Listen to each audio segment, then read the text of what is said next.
ఇటీవల test cricket కు retirement ప్రకటించిన team India star player Rohit Sharma ప్రస్తుతం కుటుంబ సభ్యులతో గడుపుతున్నాడు. అయితే భారత వన్డే కెప్టెన్ గా కొనసాగుతున్న రోహిత్ శర్మ తన ఇన్స్టాగ్రామ్ స్టోరీలో ఎప్పటికీ కృతజ్ఞతతో అంటూ భావోద్వేగ పోస్ట్ చేశాడు. రోహిత్ శర్మ అంతర్జాతీయ క్రికెట్లోకి అడుగుపెట్టి నేటితో 18 ఏళ్లు పూర్తి చేసుకున్నాడు. 23 జూన్ 2007లో ఐర్లాండ్తో జరిగిన మ్యాచ్తో అంతర్జాతీయ క్రికెట్లోకి రోహిత్ అరంగేట్రం చేశాడు. అప్పటి నుంచి నేటి వరకు టీమిండియాలో కీలక ప్లేయర్ గా రోహిత్ కొనసాగుతున్నాడు.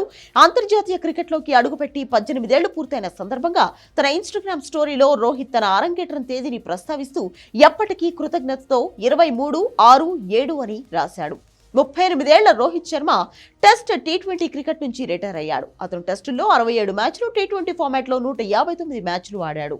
టెస్టుల్లో 40.57 సగటుతో 12 సెంచరీలు, 18 అర్ధ సెంచరీలతో సహా 4301 పరుగులు చేశాడు. టీ20లో 5 సెంచరీలు, 32 అర్ధ సెంచరీలతో 4231 పరుగులు చేశాడు. వన్డేల్లో ఇప్పటి వరకు 273 మ్యాచ్లు ఆడిన రోహిత్ 32 సెంచరీలు, 58 అర్ధ సెంచరీలతో 48.76 సగటుతో 11,168 పరుగులు చేశాడు.